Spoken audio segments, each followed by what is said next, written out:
Hi, Dan Seaborn here. Thank you for connecting with us. Our goal here at Winning at Home is, in every way that we can, offer you guidance and tips on how to grow in your family life, no matter the stage or the age that you are. And so today, we're giving you some simple tips and practical advice on growing with your family. We hope you enjoy it, and if you'd like more information about Winning at Home, make sure you hit our website, winningathome.com. Here you go. Hope you enjoy this featured show. I actually am going to kind of introduce this idea that Alan's going to be sharing about today. So I'd say about 6 months ago, would you say, Alan? Yeah, somewhere we around were there. over at an event where we were speaking on marriage, and it was to an audience of single people. Maybe a few of them were married, but most were single.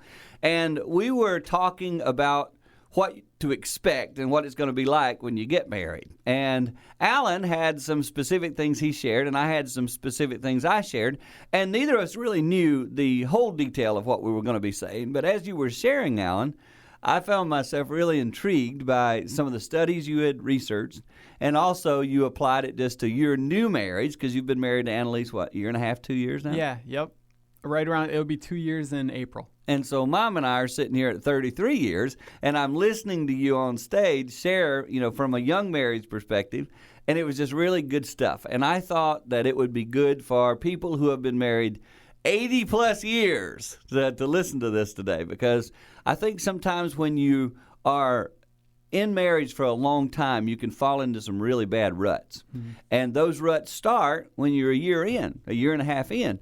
And I think the things that you're trying to do are things that we all can learn from. And so I'm going to lateral the ball to you here, Alan, and let you share some of the thoughts that you were sharing that day. And then I'll interrupt you as is appropriate. Sure, yeah. And give some thoughts as well. All right, yeah. Well, the unique thing, as we're preparing for this recording, I was thinking about the fact that, like you said, that night we were speaking to, some engaged couples, some that had been married maybe a little bit, but mostly that were single. Right. And so I was kind of the expert with a year and a half of marriage under my belt. Oh, yeah. And so now I'm talking to people who are married and have been married for a while. So many years. Yeah, it's a little different audience, but that's cool because I really, like you said, I really think the stuff that it's not my ideas, Right. not stuff that I came up with. Right. And I think it really applies no matter where we're at in our marriage. And that's the cool thing. Well, I do too. And that's why I wanted you to bring it to the forefront here today, because something's happened even this past week with me and your mom, where I think some of the principles you're going to talk about applies to us. And I'm going to talk about how we filtered through that, how it benefited our marriage. So I'm going to let you kind of introduce the concept to the audience today, and then we'll go from there. Sure. Well, like in the 1960s, 1970s, as divorce became more and more common in the United States, there were a bunch of people, scientists, psychologists, sociologists, those type of people, who wanted to study the effects of divorce. And so they started meeting with the kids who their parents had been divorced. They started meeting with the former husbands and wives who had gone through divorce, and they wanted to figure out what kind of impact emotionally and mentally and all these things that divorce was having on people who had lived through it. And that was kind of the majority of the studies were focused on that. And then a guy came along and he decided that he wanted to study, instead of the effects of divorce, he wanted to study the causes of divorce. And so he didn't really know how to do it. So what he did was he sat down with a bunch of couples that were either newly married or that were engaged and about to be married. Not divorced yet. Not divorced yet. No, Okay. they were still in the early stages of their relationship. And what he did is he sat them down and he interviewed them. He had them talk about just their kind of day-to-day life. What's a regular day in your relationship? Then he would ask them a couple other questions. Well, I wanted to say, did they know he was doing this like pre-divorce study? Yeah, he was studying healthy relationships. Okay. That was But- kind of... So he didn't really say to him, hey, I know some of you are going to get divorced someday, and I'm setting up for that. Do you think he did that? I'm not sure. That's a Okay. good question. Okay, I He wondered might this. have, Yeah, he but might yeah, have. I don't know. Okay. So while he's asking them to talk about their relationship, then he would ask them, what's something tough, some conflict that you've dealt with recently?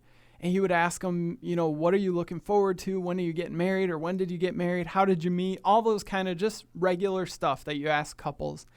But since he was a scientist, he wasn't just asking these questions. Okay. He actually hooked them up to a bunch of different machines so that while they're sitting there answering these questions, he could measure their heart rate, their blood flow and how much sweat their bodies were producing. So how they're reacting, almost like a lie detector test. Exactly, yeah. Yeah. So he wasn't so much focused in on the words. He was more focused on the physical reactions that were happening in these people's bodies while they're sitting there with their, person they're in love with and talking. And so he got done with it, and he didn't really know what to do with this information. So he just sat on it for a while. And then 5 years later, he met up with all those couples again. And what he did was he realized that by that point, there were people who were in healthy relationships, that they were in loving and nurturing and, really partners in life. Good. Yeah, they were doing good. Yeah. And then there were others who some were still married, but they were in obviously unhealthy relationships. There was constant tension and friction, and these couples didn't like being around each other. It was obvious. And then some had already experienced divorce by this 5-year mark. And so then, now that he knew this information about what couples were healthy and what couples were unhealthy, and some even split up, he went back and he looked at those physical results of the tests that he took while they were sitting there talking about their relationship. And he found this huge correlation between the people who were in healthy relationships and the people who weren't.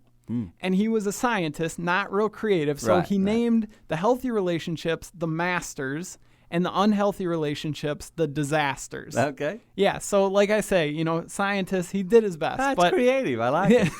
It rhymes. It rhymes, yes. It's easy to remember. Yeah. And so then he went back and he looked and he found that the masters, their physical tests had, kind of some common results. And so did the disasters. You mean from when he first interviewed? From 5 years ago, Okay. yeah, when he first interviewed him and took those measurements. Okay.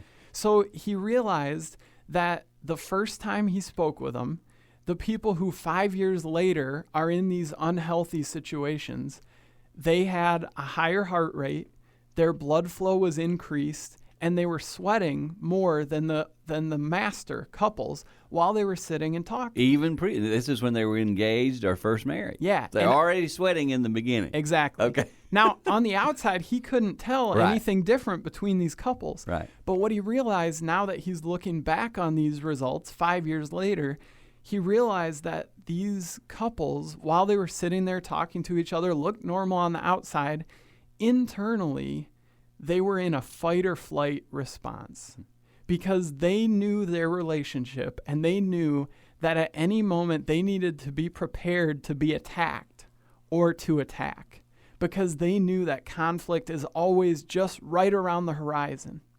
And so he watched this and he saw the huge chasm between these couples who were experiencing this fight or flight response every time when they're just talking about normal stuff around their spouse. And he decided, he didn't want to just leave it at that. So he wanted to figure out, well, what gets them to that point? Why do they have this unhealthy way that they're relating to each other? And so he set up a little bed and breakfast because he wanted to experience a day in the life with these couples. And so he told them, obviously, that he was measuring them and watching them while they were going about their day.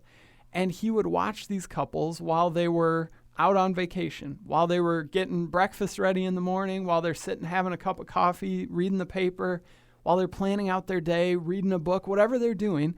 He and his team are sitting there and they're watching how these couples are interacting.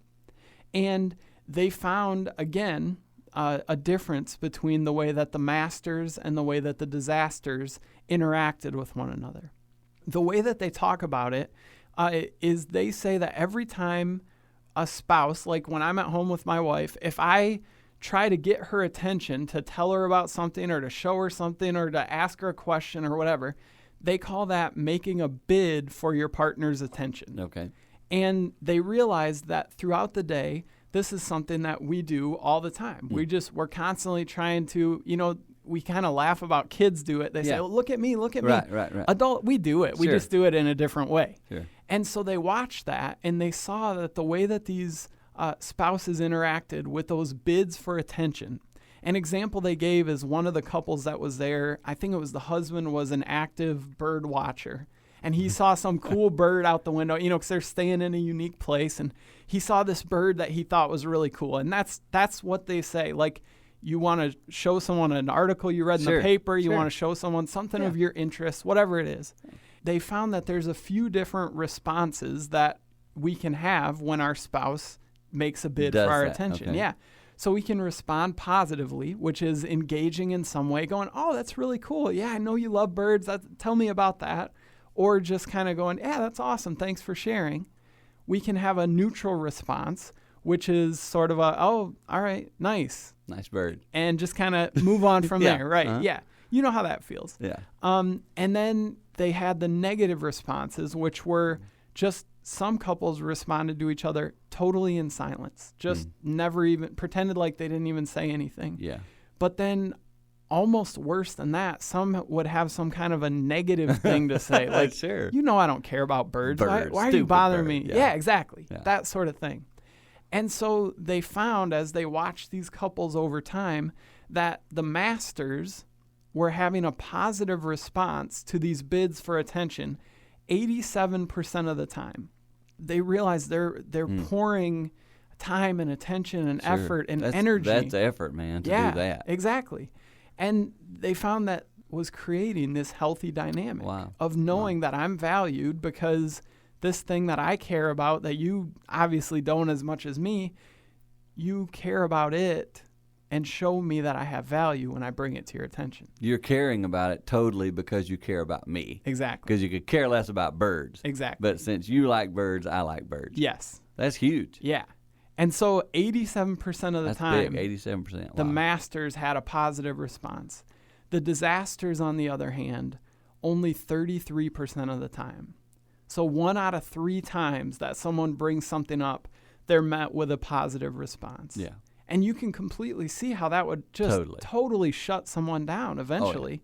Yeah. You know, you're not going to go out and say, oh, well, hey, let's talk about this. Look at me. If you think 1 out of 3 times they're going to maybe say something nice, otherwise they're just going to ignore me. Yeah, well, I'm 33 years into my marriage, and I'm sitting here thinking, if you had to throw a percentage on me of things that your mom would say to me that I would go, man, I really care about that. Or show, I don't think I'm at 87%. And I'm finding myself going, but here's what's interesting.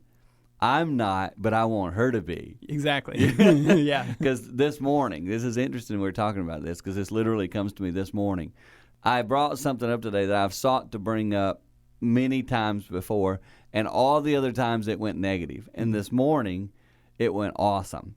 I mean, it was awesome. She cared about the thing that I brought up ridiculously. Yeah. No defensiveness, just, hey, that's a good point kind of thing.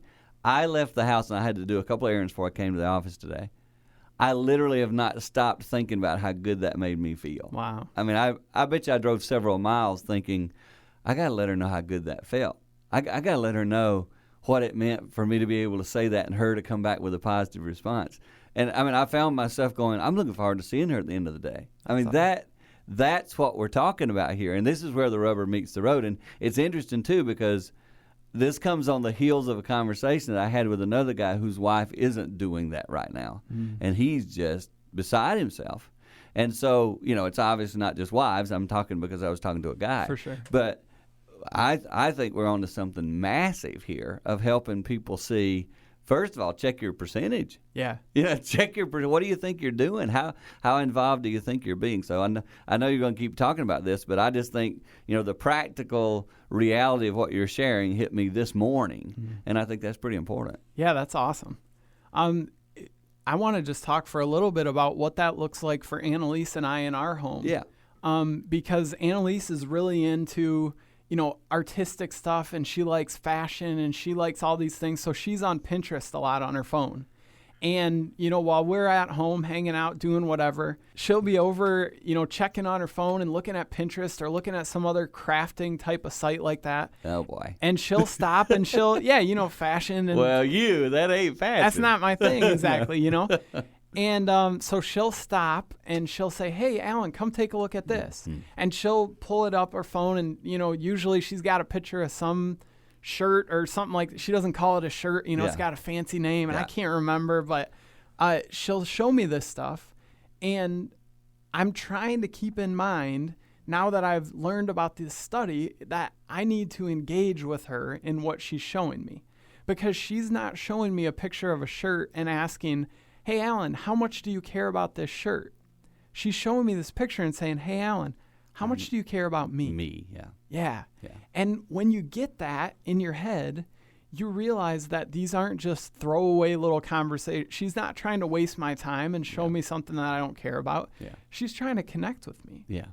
But she's not the only one that's into something that, I'm not into. I love, obviously, the people listening, they know, I love NBA basketball. Right. And we're freaks that way. We're about the only two people in this whole world, I think. Exactly. But other than that, nobody else listening does at all. Yeah. But that's all right. And when I talk to Annalise, she knows stats about these guys. She knows what kind of contract people have recently signed. She knows who's on a winning streak. She knows all this crazy stuff. And the reason she knows is because when I share what I enjoy and what makes me excited to talk about, she connects with me. She cares. Yeah. And she makes that obvious because she actually engages. It's not a throwaway type of thing. And that's something that ever since we've come across that study, we're really working on that in our marriage, because even though those moments are so small, so seemingly insignificant, it turns out they're not small and they're not insignificant. No, they're huge. Yeah. They're difference makers. Well, Alan, I think it's actually something that no matter what stage of marriage you're in, you can do a little self-analysis. And it might be wise for you even to say to your spouse, if you had to put a percentage on me as to the way I respond to you. So when I share something with you, if you said 10% means I hardly ever listen to you, 90% means I really feel actively involved and I show you love by listening to you, tell me which one of those, or find a number for me. Yeah. I think it'd be really wise. And then when your spouse says the percentage, don't get defensive if it's lower than you're thinking, because it might be. Yeah, it probably will be. But I think you're onto something that's huge here. And I honestly believe no matter if you've been married 50 years, you could take this principle and say, how am I doing with this? Because I see, especially with older couples, I see it more and more. And maybe it's because I'm probably around some older couples sometimes, that I see this real, not just a no response, but the negative. Well, that's not that big. It's kind of like a real nagging response that isn't very positive at all. And so kids, grandkids are watching this going, man, that's not what I want. Yeah. And I think it's very important to see that you can end up there if you aren't careful, because, you guys are a year and a half into your marriage, 2 years into your marriage.